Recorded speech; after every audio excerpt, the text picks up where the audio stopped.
And welcome to another episode of the Freedom Club podcast. I am so very grateful, so very thankful you are here. And you are going to be very thankful and grateful that you tuned in today because we have an incredible guest who loves his alliteration, especially when it comes to the letter P. We'll get into that more today. But my guest today is Dr. Paul Jenkins, author of Pathological Positivity, which sold over 15,000 copies in the first year. He also hosts Live on Purpose Radio, which I've had the honor of being on. He grew up in Utah. He's still in Utah.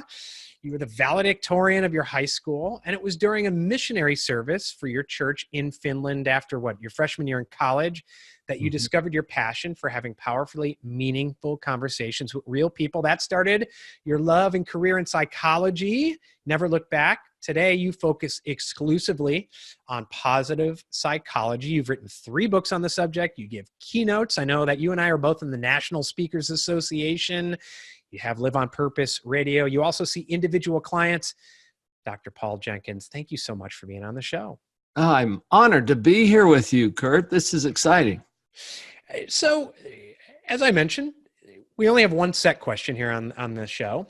And I always love, there's always common themes that go throughout, but there's a strain of uniqueness in whatever everyone says to this question. And that is this: what does the word freedom mean to you? I love that question. And the first thing that it triggers for me is a phrase that I use often with my clients: freedom is not free. Now, that doesn't define what freedom is. But there's a price attached to freedom, and it's not always the price that we think it is. One of my favorite and most inspiring, I was going to say mentors. I've never met the man. He just passed away. Dr. Viktor Frankl. Oh, sure. You know immediately who I'm referring to. An Austrian psychiatrist during World War II, also Jewish. Not a good mix to be in Europe during World War II and Jewish. His family was destroyed by the Nazis, captured, killed. He was sent to Auschwitz and several other concentration camps. Survived the whole ordeal and then wrote a book called Man's Search for Meaning. In this book, Dr. Frankl points out, he said that anything could be taken from a human being, from an individual, except what he referred to as the last of human freedoms: to choose your attitude in any given set of circumstances, to choose your own way. And Curt, that's pretty powerful doctrine coming out of Auschwitz. Sure. And as I think about what Dr. Frankl said, to choose our attitude, I think is the ultimate freedom that we have. We don't always get to choose what happens to us. We always get to choose our position related to that circumstance. Position, I use the word position and attitude somewhat interchangeably. My son is in flight school right now to become a pilot. And you ask an aviator about attitude. Attitude is one of the most important instruments. The attitude indicator is the most important instrument in the cockpit. And attitude is the position of that plane relative to the ground or the horizon. And we confuse that sometimes to be, well, attitude is how you feel about something. No, attitude affects how you feel, but your attitude is your position relative to whatever is going on in your life. If we think of attitude as position, and we go with what Dr. Frankl shared, that the last of human freedoms is the power to choose your attitude, your position. And he could do that in a concentration camp, in a death camp, a Nazi death camp. Wow. Now we're talking about freedom, okay? Yeah. Freedom to choose primarily your attitude. You know, when you talk about position, I immediately thought of the little diagram you have in your book, Portable Positivity. And you talk about that phrase, it is what it is. And by the way, I say that phrase all the time, almost as an aside, like, it is what it is, right? It is what it is, right. But you use the example of the person getting shot in the foot. And if their position, that is what it is in the middle. Well, getting shot in the foot, if you compare it to getting shot in the head, I feel pretty good about it. Which one you want to take? If you compare it to not getting shot at all, well, this is pretty horrible, right? It depends on what position of it is what it is that you're on. Right. How do you, or we talked about it, I'm a shorter guy, and I had for years, you'd go out to the bars in college and it's like you were down here and everyone was up there, and it took me a while to realize, and I got over it in some different ways, probably just because I just stopped caring, right? You get married and you're like, well, I don't have to compete with anyone now. I got my wife. But you pointed out, you have a picture in the book of you standing next to former NBA center Mark Eaton. Right. And you're 6'2". By any stretch of the imagination, if I saw you walk into the room, you're a tall guy. But compared to Mark, you're not. It's like, well, if a tree falls in the woods, did anyone really hear it, or did it really fall? Mm-hmm. And it's like, well, if I'm alone, am I tall or short? Well, you're only tall or short in comparison to others, right? Right. There's an old physics notion about the observer effect and how observing something changes it. And it's sort of evident, obvious but unnoticed. I love that my job is to illuminate the obvious. There are obvious things that are completely unnoticed. And you're neither tall nor short until someone observes or evaluates your tallness or shortness, and that requires comparison with some standard.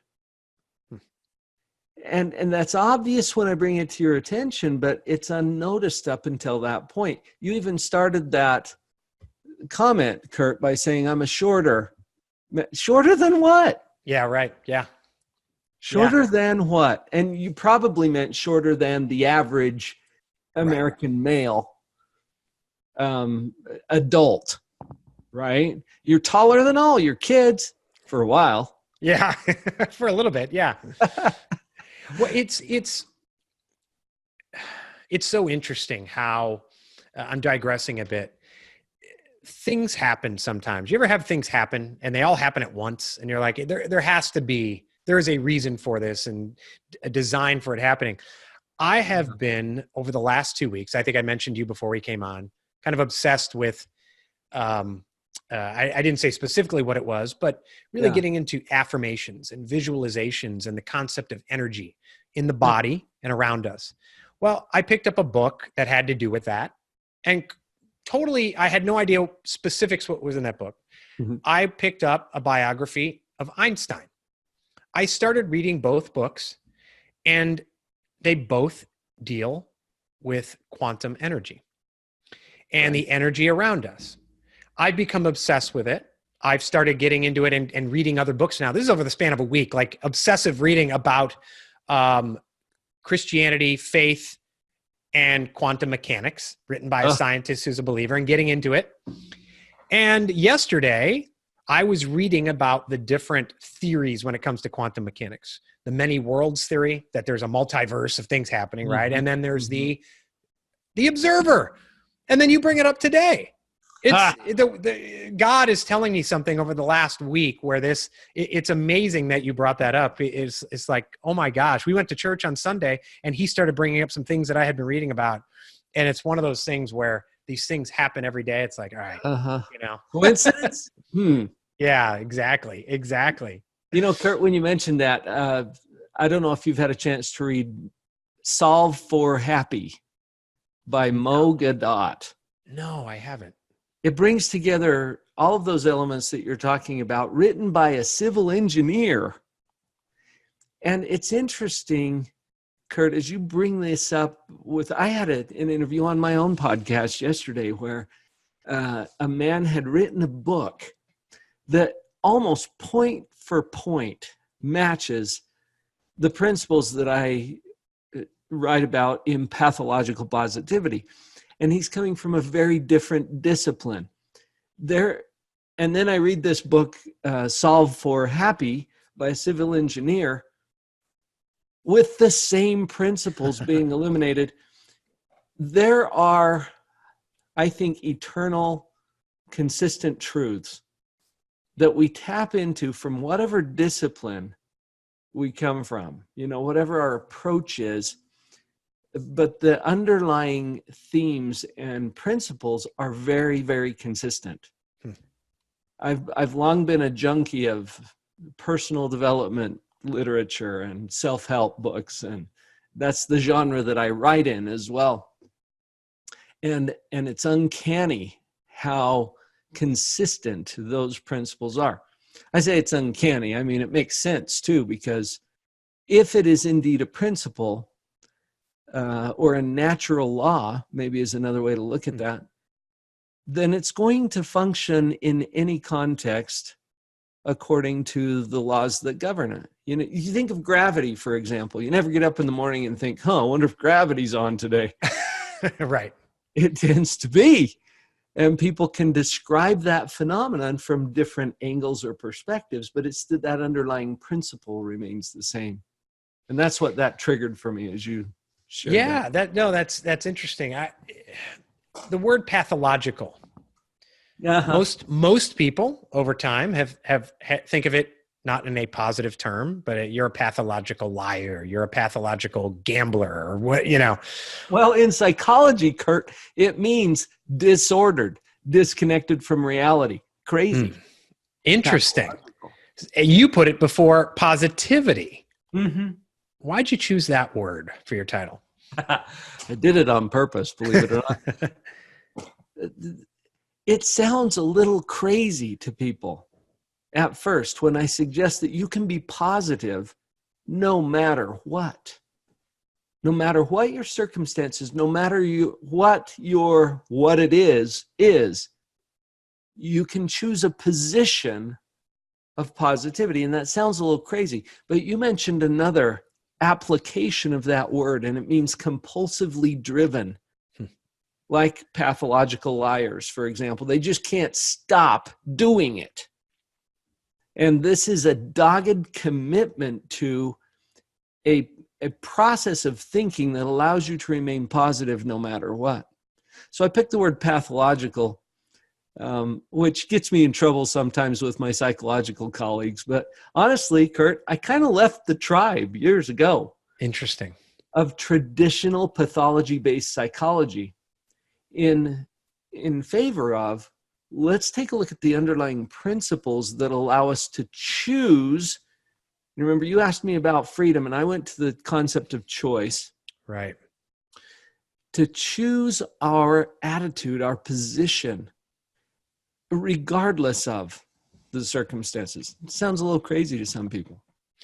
Yeah, and there's it doesn't sound crazy to me. I didn't mean it sounds crazy to me. There's a lot of book, going back to Norman Vincent Peale, right? The Power of Positive Thinking and be positive. And, people will say that almost as a throwaway line. Right. Be positive. And I've read Viktor Frankl's book twice. And I read it once at a time when I had a PR and ad agency. I gave it up. I was unfulfilled, and I had trouble. And I would read these personal development books, and I'd nod my head, and I'd say, yes, I'm going to be more positive. And then I wouldn't be more positive. What do you tell people? Right. Here's how to apply it.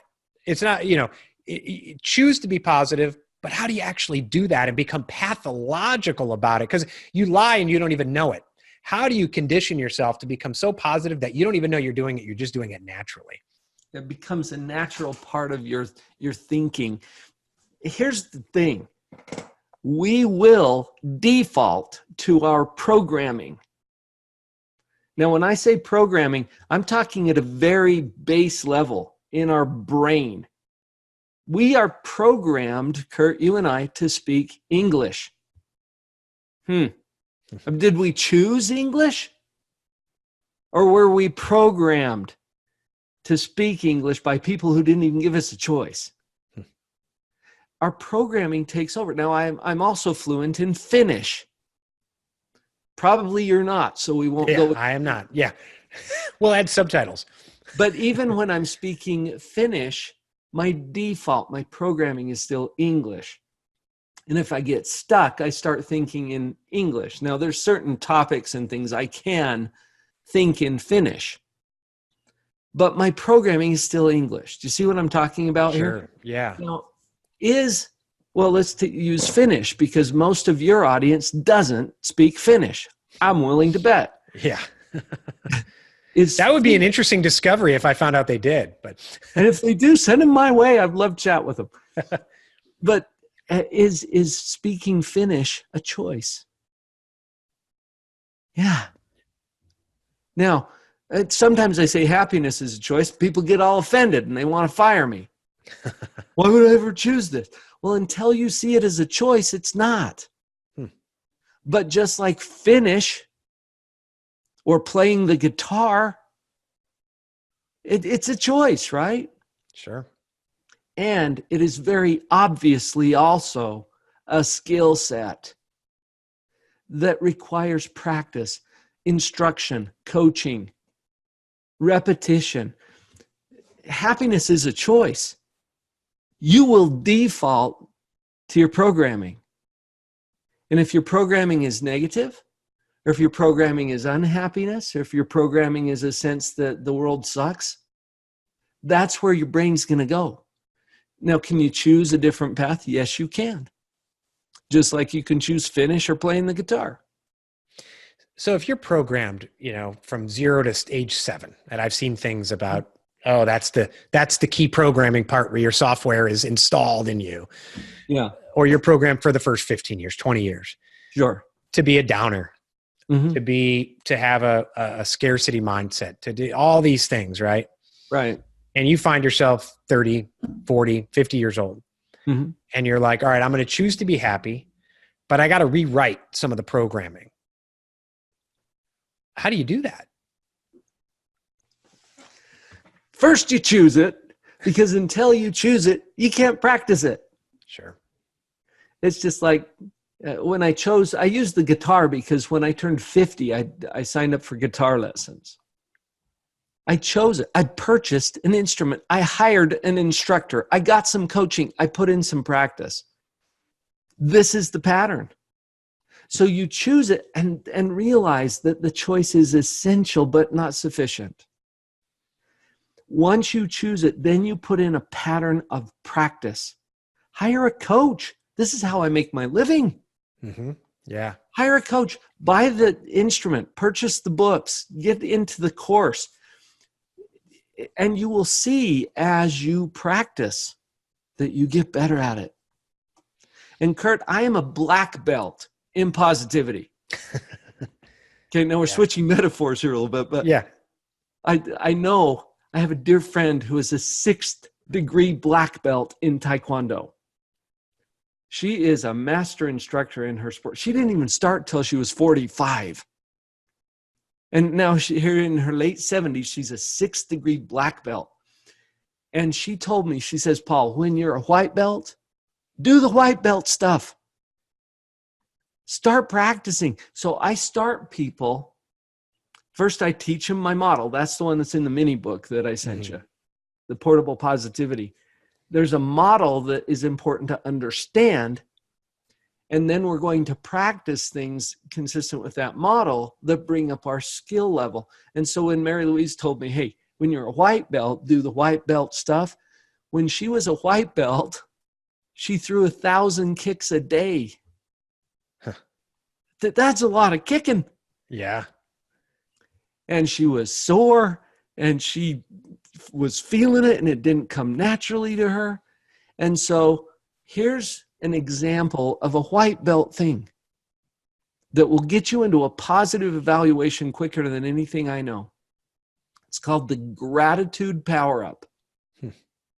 And everybody's done gratitude lists before, right? You're probably familiar with this because as part of positive psychological training, often we'll focus on gratitude. Well, here's what I would suggest. Try this for 5 days. This is a white belt thing, okay? You're going to feel it. You're going to be a little sore. You're going to practice, okay? 25 things. You make a list of 25 things every day for which you are sincerely grateful. And don't make it up. You have to actually be grateful for it to put it on your list. Don't repeat anything on tomorrow's list that was on today's list. Whole new list tomorrow. You with me so far? Yeah.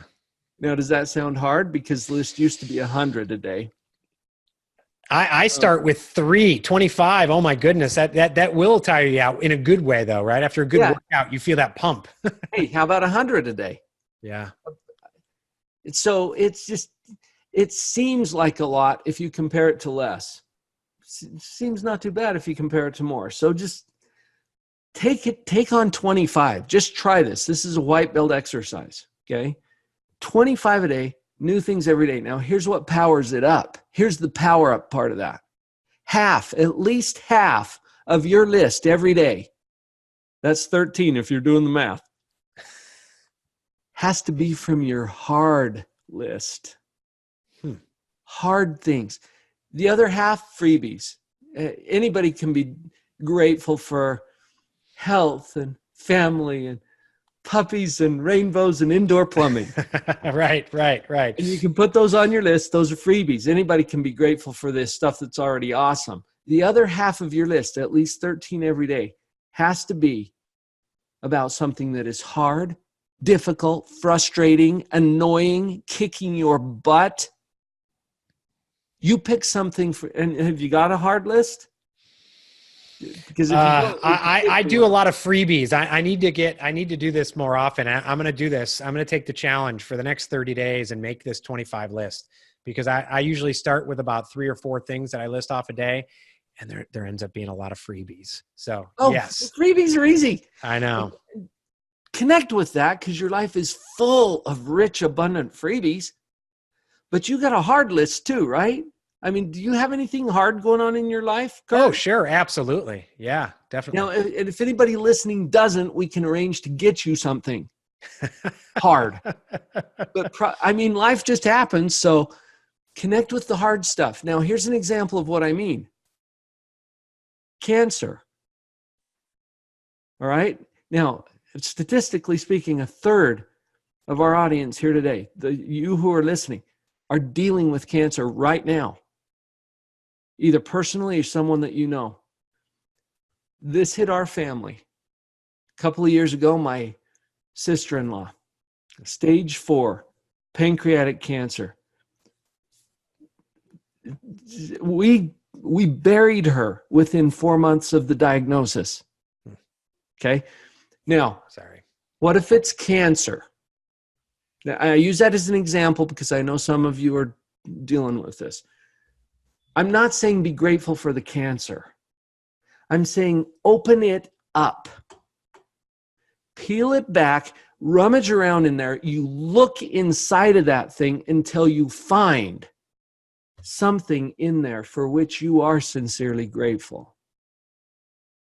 And don't make it up. You have to be grateful for it to put it on your list. From that cancer, Curt, I found a relationship with my niece. 20 years old, special needs. She got to live with us for 2 months while her mother passed. Now, am I grateful for the relationship? Yeah. Am I grateful for the cancer? Now, that's harder, but that's where I found it. And you look into any hard thing on your list, I guarantee if you will open your eyes to this and your mind. Now, remember, your default, your programming is going to say, no, this is all bad. No, it's not. It's a package deal. And when you peel into it, you will find relationships. You will find learning and wisdom. You will find a refinement of your own sense of values and priorities and purpose. These are just examples of what you might find in there. It's rich. It's abundant. And we are, by the way, in the show notes, we're gonna put your website in there when you brought up, the white belt and then kind of doing it on your own and making the choice and getting a coach. I was thinking of the first Karate Kid movie where the Ralph Daniel is teaching himself out of a book, and Mr. Miyagi walks in and he's like, "What are you doing?" "I'm learning karate." He's like, "Out of a book?" And he's just kicking away, right? And he gets his butt kicked by the black belts. He finally gets that coach to really reprogram him, not in a way of you're doing 1,000 wild kicks, but to focus him on what matters. Next thing you know, right, he's the All Valley champion. And Right. so, I appreciate you saying that. And so let's talk a little bit about the impact of being positive. Yeah. I have, there's the law of attraction, and we, go back to the quantum mechanics and the energy we give off and the energy.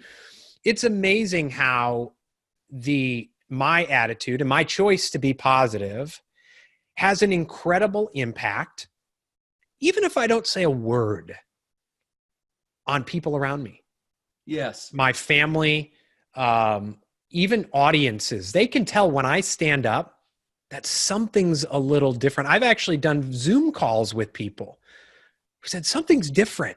Mm-hmm. And I know that day there is a different attitude. I made the choice. I did certain things, visualizations, repetition in the morning, doing all those things, cold showers. I do a variety of things that I go through, that there is just that energy I'm giving off and the energy I'm absorbing from them. Right. What's that all about? Well, you nailed it. It's energy. Energy is a physical, natural law. There's a lot of laws around energy. I'm not saying energy itself is a law, but there's a lot of laws that govern that get down to the very physics of how we think and communicate. Every thought is energy. And all energy has a frequency, a wavelength, if you will. Here's an interesting example of that. If you take a tuning fork, in music they have these instruments that it's called a tuning fork, and you start it ringing, and it is tuned to a particular pitch. And then someone who's tuning a piano, for example, can use that tuning fork to get the right pitch and match the strings with that pitch. Well, if you take that tuning fork, get it ringing, and you run it along the strings of a harp or of a piano, if you take off the pedal stop on it, you run it along the strings without touching them. When you get to the string that is the same frequency, it will start singing too. Wow. Because that energy is coming along in a certain frequency to which the string is already attuned, and so it actually activates the string. Amazing. It's a concept called sympathetic resonance, and it's very obvious in music or in physics. I believe that this happens psychologically as well, because we operate at either a higher frequency of positivity, which creates more energy, or a lower frequency, negativity, for example, which does not require or generate as much energy. And even Newton's second law of thermodynamics, entropy, things will go toward a more disorganized state. People wonder, why is it so hard to maintain positivity? Well, it's higher energy. It requires more energy, but it also creates and radiates more energy. And you'll notice this. You already have, Curt. You mentioned it. Yeah. That when you're operating at a higher frequency, you tend to resonate more with people who are at that same frequency. You'll attract them to you. And you know what you'll do with the others? You'll annoy them. Yeah. Or repel, right? People at a lower energy, because you come in at this higher resonance, and it's discordant with what they have. It's like two notes that are not quite in tune with each other, and it just creates this discordance. And so people will resist it. And I get this all the time because I'm pathologically positive, and people are annoyed by that if they're the lower energy. But people who are already functioning at a higher energy love it, and they're drawn to it.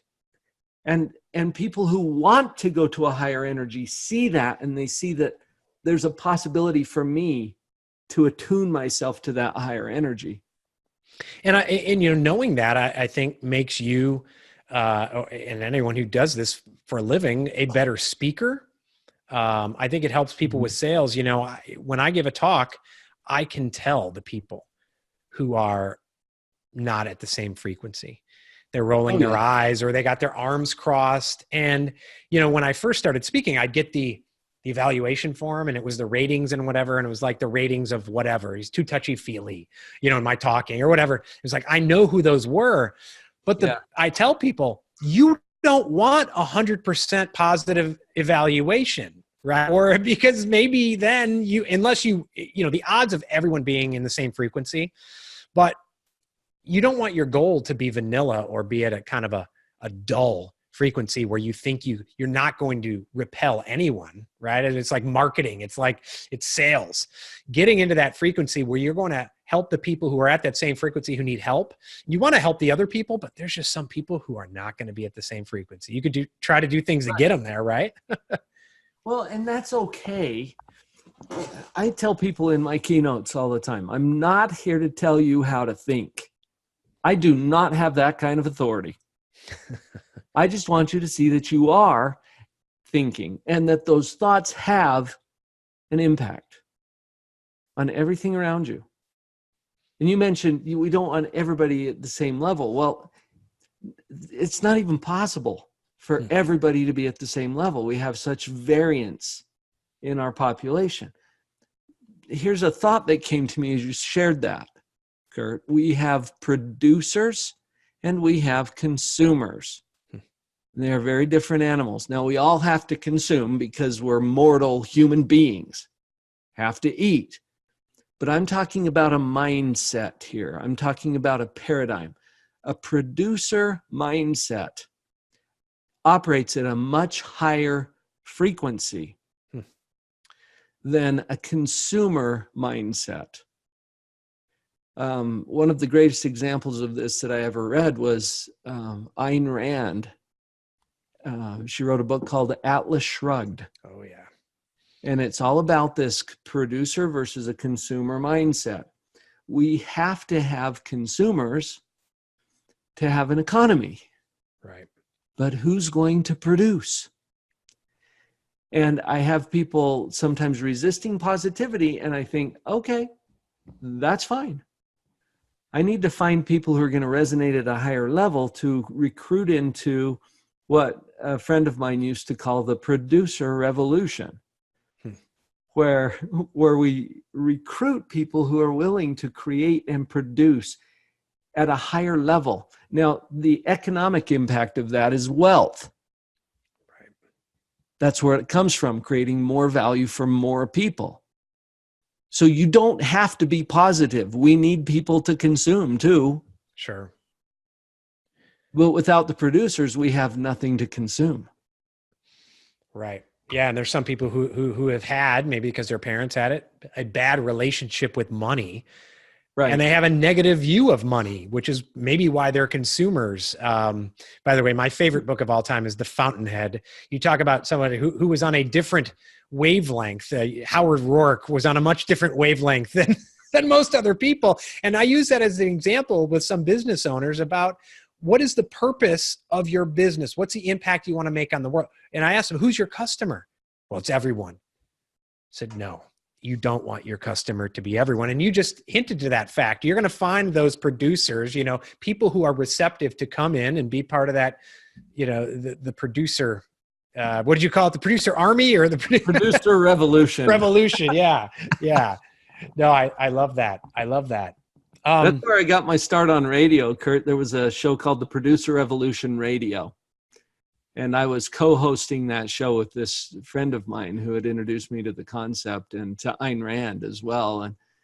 And it's a different mindset to produce rather than to consume. See, a consumer will eat up or devour or consume more than they bring to the table. You've heard the phrase, you suck.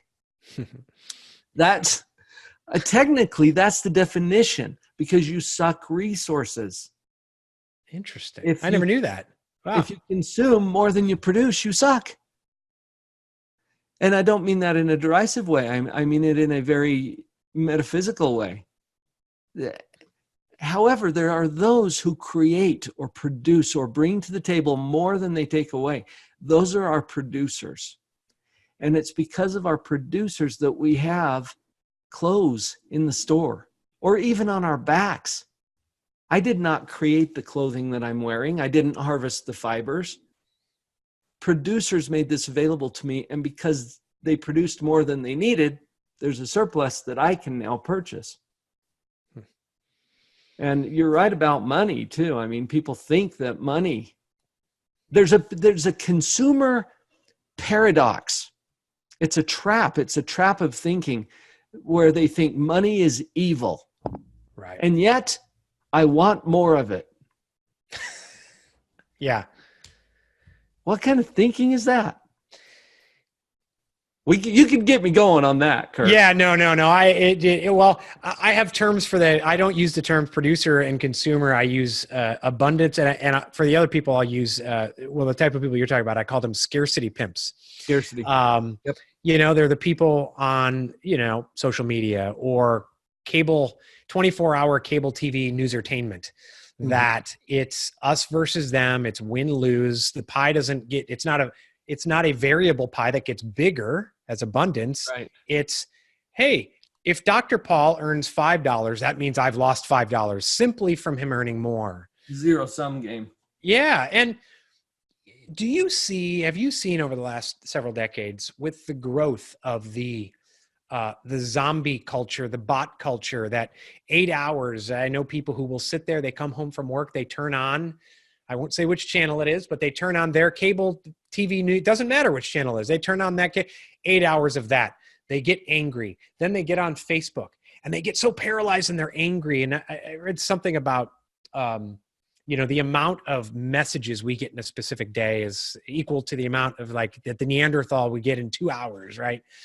And a lot of it is negative. I had a professor on, is a free market oriented professor. And he had given a speech, which is why I had him on, that the world is getting better. And I did a poll on social media. Is poverty increasing or decreasing? Oh, these people says it's increasing. Is violence increasing or decreasing? Oh, it's increasing. Oh, is the environment getting better or worse? Oh, it's getting worse. In fact, in all of those areas of the past 50 years, we've seen bigger improvement than at any time in history. And when I point that out, people are like, right, but what about this sector? And the world is getting better, yet we are hit with so many messages on a daily basis that the resistance to the choice of positivity, I've gone on a low information diet, and I try to get people to go on that. It's amazing. I still know what goes on in the world without reading a newspaper or without watching the TV news. It's like osmosis. Somewhere it comes into my head. Have you seen a rise in the impact of this on people when they come to you? Yes.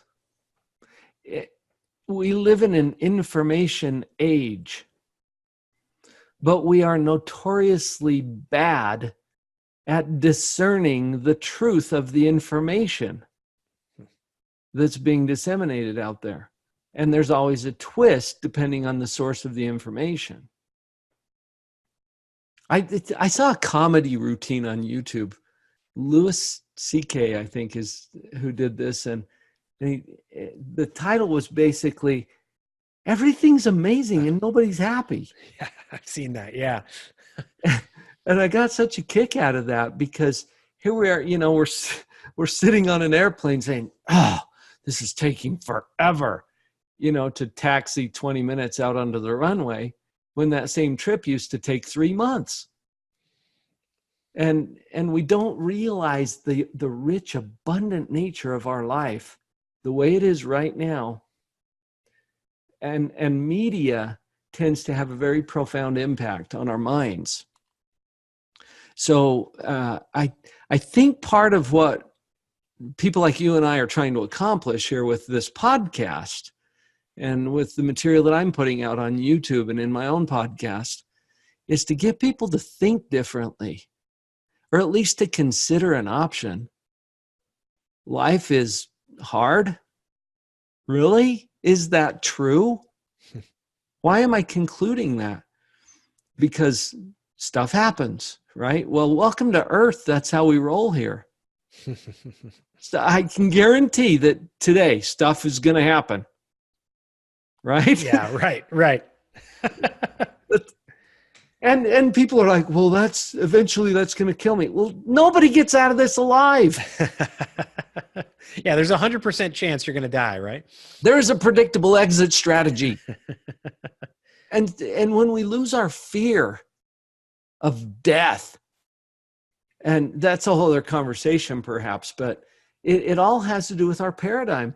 We've talked about consumer and producer. We've talked about scarcity and abundance. In my book, chapter 8 is all about victim and agent. And those are two very distinct paradigms, and we've used different words to describe the different sides of that. These two determinant paradigms are what put us into a role where we can experience joy or where we can experience misery. And it's the same darn world that we're experiencing it in, which is interesting. I've done a lot of work in psychology where I've done evaluations of people who've been through traumatic incidents. And it's so interesting to me that the same traumatic incident can have one person experiencing enlightenment and the other one experiencing misery, complete despair. It's the same incident. Viktor Frankl, good example. And so it tells me it's not about the incident. It's about what we're doing with it in our mind. And until we connect to the power of our own mind and see the choice that we have, I say this all the time, until you see it as a choice, it's not. And you are doomed to repeat whatever your programming has already programmed you to do. Yeah, and it's funny that you bring up that comedy routine, because that was exactly about positioning, right? If you compare it to a stagecoach, it's pretty darn good. If you compare it to someone's flawless flight you saw on Instagram, oh, it's bad and the world is ending, right? Or and they so got upgraded to first class. Right. Right. Exactly. Well, Dr. Paul, we are going to link to all your links on where to find you. We're going to link to your social. We're going to link to your website. For those listening here right now, best place online, the one-stop shop where they can find you, hire you, get your stuff, consume your content. Where should they go? The one-stop shop is the website, drpauljenkins.com, DrPaulJenkins, drpauljenkins.com.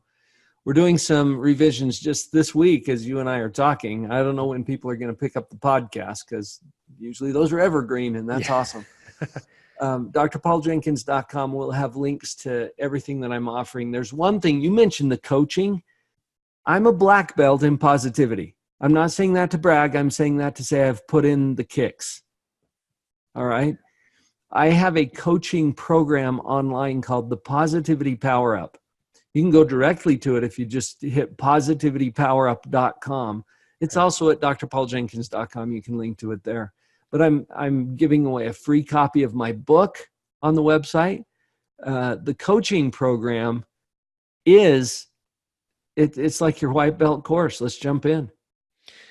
Well, regardless of when anyone listens to it, we're going to push that out today on our social media channels, even if you're listening to this weeks or 1 year from now, because I think it's that important for everyone to start reprogramming or programming right away.